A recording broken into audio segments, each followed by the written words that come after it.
Matt Medeiros, welcome to Webmasters FM. I gotta be the number one returning guest now. I think I said that Uh, last time. I think you're the only returning guest. Okay, well, I'll take it. Thanks for having me, Brian. Yeah, you'll lose that honor, I think, because I know Mike McAllister is releasing a bunch of WooCommerce stuff for Ollie, and I got to talk to him about that. But other than that, I think Never it's just heard you. of McCanister? Yeah, I don't know.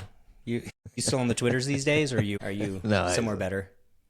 Oh no, there's no place better than an X stream. I'll tell you.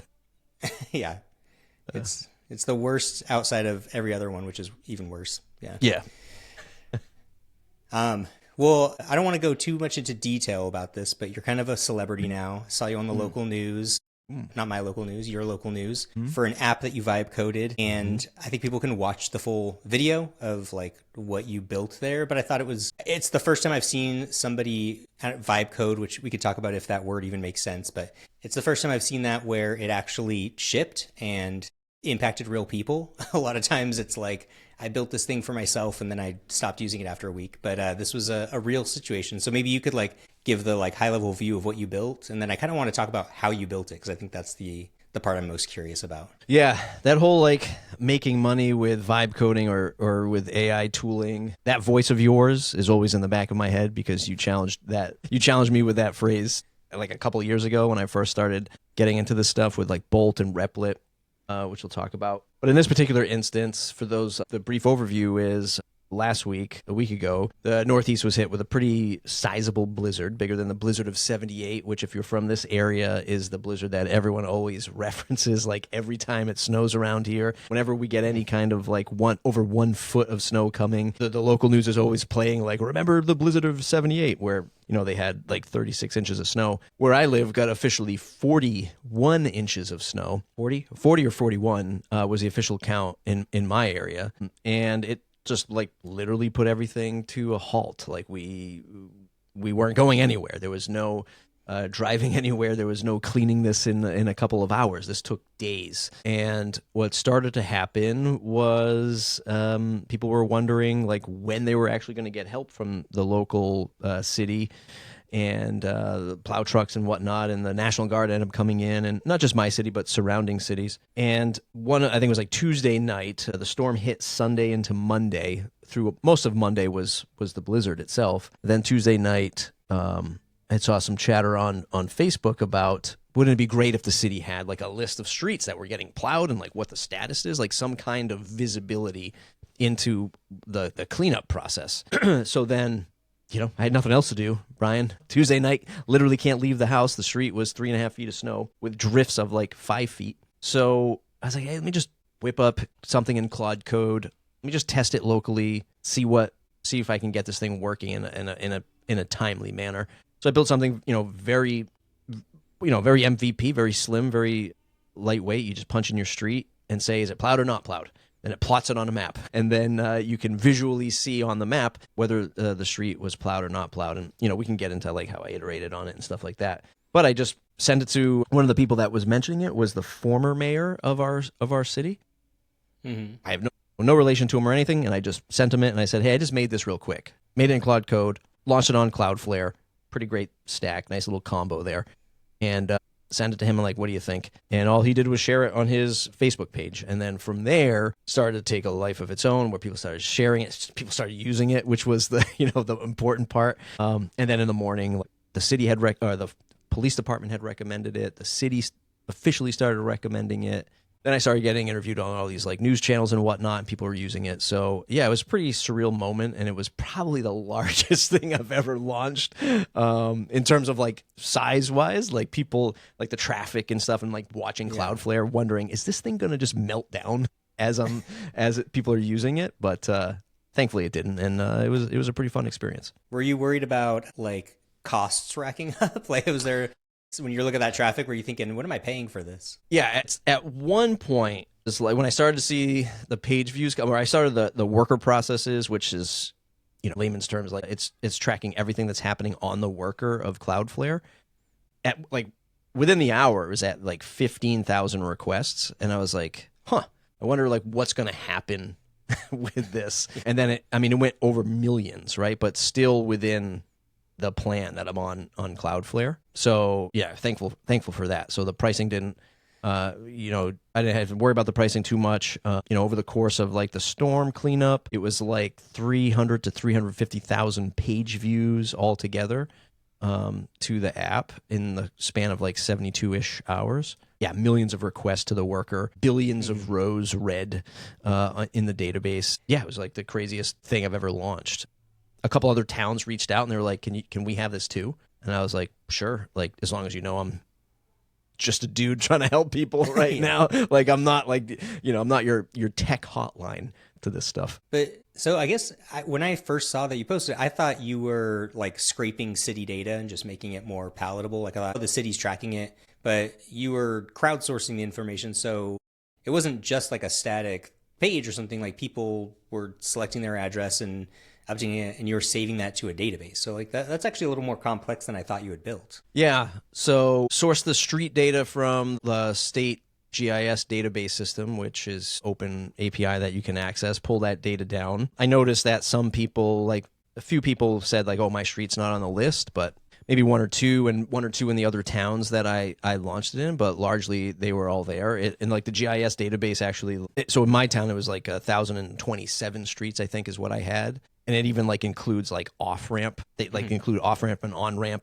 sections in that GIS data. So yeah, like it was that. And I did a majority rules because I was thinking to myself, what's the fastest way to launch something like this that's going to get the biggest impact? And I did a majority rules kind of thing where if there's, 100 people on the street and 51 people say it's plowed and 49 people say it's not plowed, then it's going to make the street green and say that it's plowed. I mean, it's the best I could do with like literally within an hour. And then I eventually, like as I saw the discourse, I mean, it was crazy, man. It was like in the Facebook groups, it was just like all these people screenshotting this app and like sharing it and being like, oh, my street's not plowed, my street's plowed, my street's not plowed. And like seeing everybody like using it and telling people you have to vote or it doesn't work. And like seeing how some people understood it and some people didn't was wild. And then I introduced like, as long as you're sharing location with your browser, a couple hours later, I implemented a little pinpoint on the map that says, this is where you made your report. So if you had a long stretch of a street, which obviously many miles, some of them, or if it were green, but like on one side you saw it like a bunch of red being reported, like that was the best way to be like, okay, reports are coming in that it's not plowed. And in this section right here, you can see a bunch of red dots essentially where people have reported this. So yeah, so that was like the fastest way to launch something like this. And then interfaced with a friend of mine on the police station to help him build out some other stuff behind the scenes so that they could get better reporting and actually use it with people with boots on the ground. Yeah, and I feel like when we last talked, I don't know when it was, everything feels like forever ago now, since I think December of 2025 is that pivotal moment, that was everybody, change their minds on AI and everything like that. But back then it was like Lovable, Bolt, and Replit were the names that I would hear a lot. And you were experimenting with this. Been a huge Claude Code fan for the last like maybe 5 or 6 months. I feel like I do everything in it. I use it for almost everything I do. What would you have done this through a platform like that? Do you still use those types of platforms? You're obviously more technical than most people that might be spinning stuff up, so you're probably a little more comfortable in something like a Claude Code. But where do you see those platforms now in your workflows, and how was the switching to Cloudflare and Claude Code? I mean, that's some technical stuff. Yeah, I mean, the Cloudflare stuff I've been using for a while, and really getting comfortable with their like ecosystem. Yeah, I love it over Amazon. I've never been a fan of Amazon, although I haven't really used like any kind of AWS stuff for a few years, but Cloudflare is just very simple. Well, I find it very simple and straightforward and well documented. So even AI knows how to understand like what services come together. However, if this had happened like a year ago, I mean, obviously AI has evolved greatly in 1 year. But let's just say like everything were even, I probably would have been on Replit, which it probably would not have been able to survive this.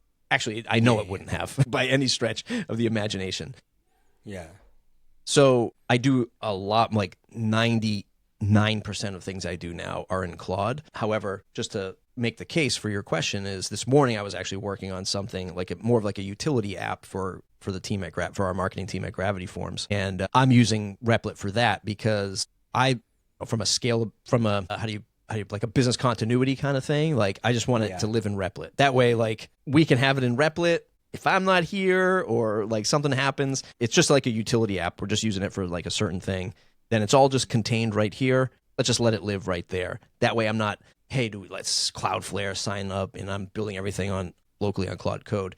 So I think that there's world where folks that are like internal at an organization, I can see those tools becoming very popular for those like internal organizations, especially from a non-technical standpoint. But Claude Code has just been, and Codex as well, like Codex on the terminal has been pretty good as well. So I've been bouncing between those two. Have you opened Codex yet? Because you said you bounced between the two. I just feel like Claude Code, I'm like, this is enough right now. Like I don't need to like learn another thing. I'm not hitting walls with it. I'm not hitting gaps where it's not accomplishing what I want. Is it a step change better, like some people say, or is it just more of the same? So I've actually just been using it so I just like really using, I'm trying to figure out the best way to phrase this. Like I use Claude Code in the terminal for a lot of things, like all like the ideating, creative, and thought process stuff. And, I think I've seen you talk about this before as well. It's just like organize all this stuff locally on my machine with markdown files and folders, and in my brain works really good with just like folders, files. When I need to reference something, I know it's in this folder, and I can either double click on it with my mouse, or while I'm in the terminal, I can just say reference this folder to understand this. So what I'll do often is, especially when I was like building this stuff out, honestly don't often hit the Claude Code Max. I am on the Max plan, only the $100 a month plan. Mm-hmm.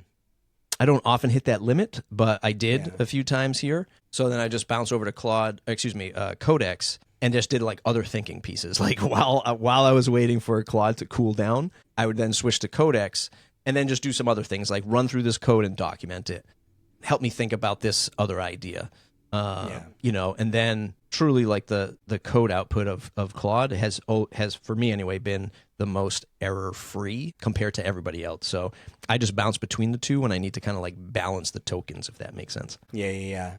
I mean, it's like I think we've all gotten the lesson beaten into us, which is like, if you're struggling with it this week, they'll have solved it by the next week. And so it's hard, but I think the thing you said about like packaging it up for a team is really important. I have a tool that I have been iterating on over the last few months where a new version of WooCommerce comes out. There's a couple hundred PRs, and I need to review all of them and figure out what's the important stuff to communicate, what's the stuff that's going to affect people. That's a lot of context, hundreds of PRs full of comment threads. Then you find out a later PR canceled that one out because they fixed a thing, and I need all of that working together. So I have some scripts I've done that uses Claude skills, and maybe it runs some Python to fetch things, or the GitHub API, and it does all this stuff. And now I'm looking at it like, how do I give this to a team member to use? Like, how do I can put it in a repo and be like, go here, install this and stuff. But like being able to just like host it somewhere and be like, you can log in and you can just do all this stuff. I actually do think you're right that that's going to be kind of a valuable thing, but I assume we're going to see some, more products to solve it. I just feel like I don't hear about Replit and Lovable nearly as much as I was 6 months ago. Yeah, I mean, I don't know, maybe it just be my algorithm. I still hear and see a lot of people using Replit and loving it, no pun intended. But like Bolt is where I had like my first fascination of like, oh my God, look at this in the browser. Yeah. They seem like nice people, but I never touch it anymore. I know they got a bunch of money. I don't know what's happening with them. Lovable, same thing. Lovable, I actually never used. Never got into it because Replit was fine. But I was having, it's funny, like when you have like these moments and people are like seeing me like on the news and like getting shared on Facebook and stuff. They're like, well, I hope you've like patented this idea and you're going to make a bunch of money off of this stuff. So folks like you and I who are in this cycle, like we all see like the cost of software going to zero. And like the natural instinct is to be like, well, everybody's gonna be able to do this. Like this is nothing, I say this is nothing special because everyone's gonna have this ability. In fact, I kind of want everybody to have this ability, I guess. And I think in like a year's time, or 2 years time, like literally everybody will be able to do it. But people are just still look at it and they go, no one's going to be able to do this. Like only like real technical people can do this. And, it's just that weird balance of being in this mode where people are like, oh my God, like you've got a business here. And side note, maybe I'll try it because you know me, Brian. I am still trying to make that dollar off the side of it. You can start. If there's a business opportunity, I might try to pursue it. And I do have some towns lined up this week that actually want to talk to me. So it could be a thing, but it also could not. It's whatever. But it's also like we're in this weird balance mode of like, okay, fine, I'm a power user. I'll admit it. And I can come in and I can figure this stuff out. But a year from now, 2 years, 5 years from now, what does that landscape look like? That's the thing I think we're all wrestling with right now. Well, I think both of our day jobs, we work at software companies. So you're obviously keenly aware of what happens if the cost of software goes to nothing. I know WooCommerce is kind of unique because we don't make most of our money selling code, like we have a marketplace, you can buy plugins, but that's not what pays the bills. There's other things that pay the bills other than trying to get people to buy a chunk of code from you. I think Gravity Forms probably has a little diversity in that case too. But like at the end of the day, it is kind of a scary thing to think about the fact that this could and probably should be freely available to most people. But when I think about like, say, making a business of your app, what'll make it hard is not the software. Like the software is pretty easy before, it was easy before. It's just, 100x easier now. The hard part will be, well, now I got local governments. Now I got, contracts and vendors, forms I got to fill out and all the human bureaucracy that goes around it. And this is kind of an interesting week for government and AI anyway, with everything going on with Anthropic and, the Department of Defense and everything like that. But I wonder, when you look at it, the generating the code seems to be doable, but is AI going to make dealing with, getting government contracts any easier for you? Or would that still be something that, is just going to require time and expertise? I presume it will. I think the most interesting thing that I learned through this was that nobody, again, you and I are technical. We, even going back to like building websites for clients, like you knew how to password protect something. You knew not to, you knew how to lock down a server, not put stuff in like the public directory, like basic like security principles and all this stuff. I launched this. I only knew one person in the police department. Now, granted, he's one step away from the police chief, but no one else reached out to confirm like who I was and what I was doing with the software. Like no like layer of validation. Same thing from the towns over who I knew nobody. They just messaged me on Facebook and they're like, hey, we saw what you're doing in your city. Can you help us do the same? Because we need it. And I'm like, sure. And these people are just blindly trusting me with tens of thousands of their citizens going to this site. Brian, at any stage in the game, I could have put a little QR code to send me Bitcoin. I could have said like, hey, if you want your street plowed, click here for $5 and somebody will come and I could have like nothing. So like there's like this level of trust. And I think that this is, again, that future of like, what happens when everyone can do it? Mm-hmm. When everybody can do it, does that mean, and I don't have the answer for this, but like when everyone can do it, or at least in the next 5 years, does that mean that there's more people like you and I with solutions, let's say for a local government, who's not going to have the talent internally to do it? And so does that mean like there's just more competition to sell this kind of service to, whatever it is, websites or apps? Or and if so, is trust in the business the most important thing? Like, can you, just because everybody can now do it, who's going to win? Is it the trusted person, and how do you deliver on that trust? How do you exercise and demonstrate you're a trustworthy person, or you really know the market? I mean, this is stuff that I talk about on my podcast a lot, but to actually live and breathe it right now, where all these other like towns and cities who have reached out to me, they're like, yeah, we want to talk to you about this. And it's like in the back of my head, I'm like, well, why? It's because I demonstrated it and they recommended me, right? So it's like the old school like word of mouth thing is still working. And how is that amplified in the future? I have no idea. Yeah. And I think that's a good point, which is, I'm sure you've seen the things where it's like Sam Altman tweets all the skills you need in the age of AI, and it's just the same skills you always have needed, which is, networking and project management. And, it's all of that really doesn't change. And all of it seems pretty much the same, but it's just faster, and everything is changing more quickly, and you aren't really sure what are the pieces that where the value even is going to be. But okay, I want to pivot, and the question I want to ask you, which I have to imagine somebody asked you at some time, which is, why didn't you build this on WordPress? Why didn't you ask Telex to make you a block for your blog to handle all of this stuff? Why not WordPress? Yeah, I mean, for me, in this particular thing, it was going into the mindset of single page app, Cloudflare worker, as lightweight as possible. Yeah. And yes, I know I could have done some kind of like WordPress backend with a static front end, but I see people asking about these questions on Facebook, and I'm like, well, how quickly can I do this? Because I'm also, you know me really well. There's always like 1,000 different little projects going on. Like, how many hours do I really want to put into this? I want to put 1 hour into this. Yeah. That's what I want to do.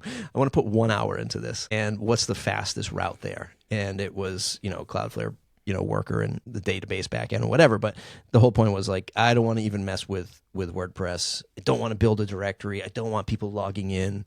I'm not going to do any extra content around it. So like, let's just get it out the door as fast as possible. Now, there could be a world in the future where, you can say WordPress, lightweight backend, just pages, launch it, let's go. I'm down for that, but we're just not there yet. Have you looked at WordPress 7.0 and the AI tools? And do you have kind of a general sense of, do you think, like on the one hand, you're saying WordPress just wasn't the right tool for this job. And I think that makes a lot of sense. Like, I wouldn't have done it on WordPress either. It's just a question I had to ask.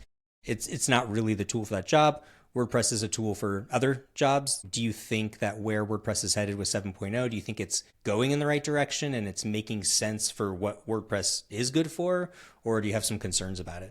Yeah, I've looked at it. I do have some time blocked off at the end of the week to like dive into it and maybe do a video on what I think, I can do as a power user with this stuff right now. Again, like I just think from a speed standpoint, WordPress is still not there, obviously. But yeah, I think everything from what I'm reading, yeah, I'm really liking this direction. I think I said this on your podcast last time was, and maybe it's just a me thing, right?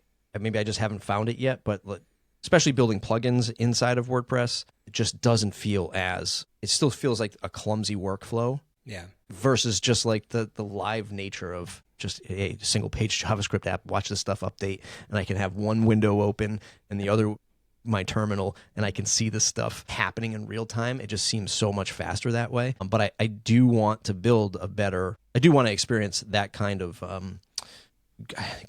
instant gratification. I don't know if that's the right phrase, but I want to feel that with WordPress. And hopefully all of this tooling helps us get to that point, in my opinion. Yeah, I have a few theories on this. One is that there is no WordPress version of what Cloudflare and other hosts do, which is like pay zero and pay as you scale. I mean, you could do a free blog on WordPress.com, and that's kind of the original version of that, right? Like, you can get your free blog, and as you get more traffic or you want to take the ads off, then you can pay more and scale it. But there's not really like I can't just run a command and it shows up on a WordPress site somewhere the way that I can with Cloudflare or Vercel or some of these. I think that's a huge gap that I'm assuming somebody's working on. And I think the other big thing is like the only time WordPress ever makes sense is if you want to build the same thing twice, which is you want to build it for the front end person to do it, and you want to build the back end editing situation for it too. So, a block is a good example where there's the block on the front end is what the person sees when they read the blog post,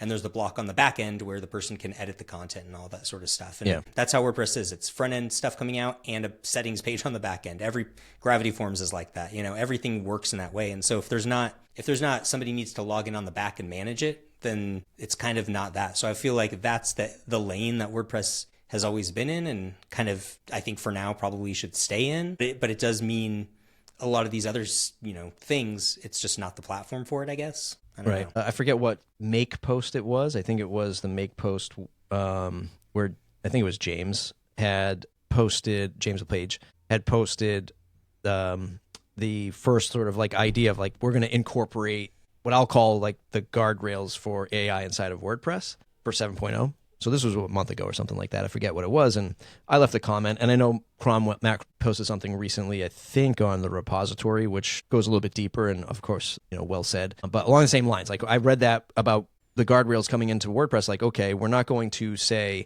OpenAI, Gemini, Anthropic, but we're going to put the tooling in place for people to bring that stuff in so that there is a standard. So where I said like that this is a pivotal moment in WordPress where now we're deciding who interfaces. Like we've always struggled with what is WordPress for like its entire life, almost its entire life. And now we're sort of pivoting to say the future thinking of WordPress is how machines are interacting with it so that humans can come in and say, give me this version of WordPress. And like you said, one of the strengths of WordPress is it's the same thing. Well, it's the same thing every time like you want to use it. And that's also what I've said about WordPress is I can install it 100 times and it's 100 times the same thing is WordPress versus 100 vibe coded apps is always different. Yeah.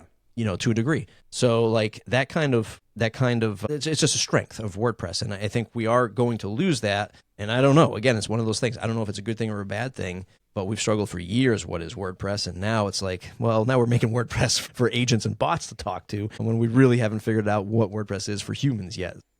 We'll see where this all ends up. Yeah. I mean, I'll push back a little bit on it's the same for everybody, because I think this is one of the issues with WordPress now is like there's over 70,000 plugins. So if I want to put forms on a site, my forms are going to look different from your forms. We have this issue with Woo a lot, which is somebody says, oh, this isn't working. And it's like, well, what theme are you running? Are you using blocks? Are you using a page builder? Are you using a theme that has its own overrides?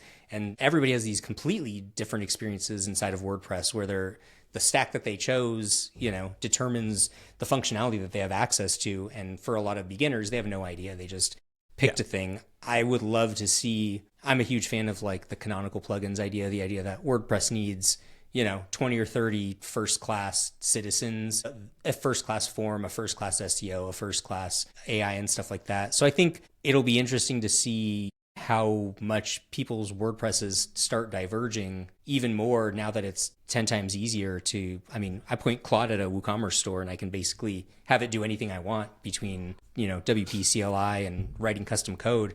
I think it'll be interesting to see where this goes, but I think you nailed it earlier, which is that the developer experience of WordPress has never been that great. And it was, I think, in the early days, but now it's a little hard. And, if everybody has access to their own personal developer, we probably need a really good developer experience for our Claudes and our agents to actually start using this stuff. Yeah. And I don't disagree. Like, I think once you start to customize WordPress, obviously that's when it's the trade-off, but the core of it, I think, when you strip it down to, even if you get some kind of like really heavily customized WordPress site, the benefit, I know you know this, but the benefit is you understand that there's a plugin architecture. You understand that there's a theme architecture like under this, and a pages and a post at its core. And okay, if a client comes to you and it's all discombobulated, you can be like, okay, I understand what the framework of WordPress is, and I can kind of like help this person out or whatever. But I mean, and we're getting, I don't have to tell you this either, but obviously with Studio and some of the playground stuff that I've seen, we're getting there, right? We're getting there with having like a command line, having like direct access to the command line where that site lives. It's a tiny thing, but it helps that uninitiated person go, oh, click here it is in my file system. And if that person is also getting conditioned to start using, let's say, Claude Code on the file system, like we're one step closer to getting people to understand this stuff. It's funny because I was thinking about this morning at another place that reached out. They were like, oh, we'd love to have you come in and talk to people how to use Claude Code or AI to like build these apps. And then I'm like, okay, yeah, sure, I can do that. I don't mind helping. And then I started to think like, man, people aren't even going to understand like simple file system commands. Like we're back to like teaching like Unix, right? Like make directory, change directory, understanding file system. It's like we just went right back to the basics with this stuff. And then we just inject artificial intelligence into it. And it's just like amazing. So I don't know. It's still going to be a lot of learning curve for a lot of people. Yeah, it's really scary because I wanted to install something in the middle of my Claude Code session, and then I realized, I'll just copy and paste the instructions from the repo and give it to Claude Code, and Claude Code's going to run all those commands. It's going to like install it and clone the repo and do all this stuff, and it's going to do all that for me. I'm not going to have to, but I have some level of trust to it where if I see a certain command, like I trust that it's not going to delete everything. But I don't know, like, am I any different from 5 years ago when I was copying from Stack Overflow into my themes functions.php? Like it's kind of just the same thing, but there is a level of kind of craziness that we're all just like handing over this crazy power tool, and what's going to happen when people who don't know And is it even going to matter? Because like I'm not reading every command it does. I'm not checking its math a lot of times. I'm kind of trusting it already. Yeah. I think it'll be weird. Yeah. One little thing I want to add to that is just like like something that happened in real time.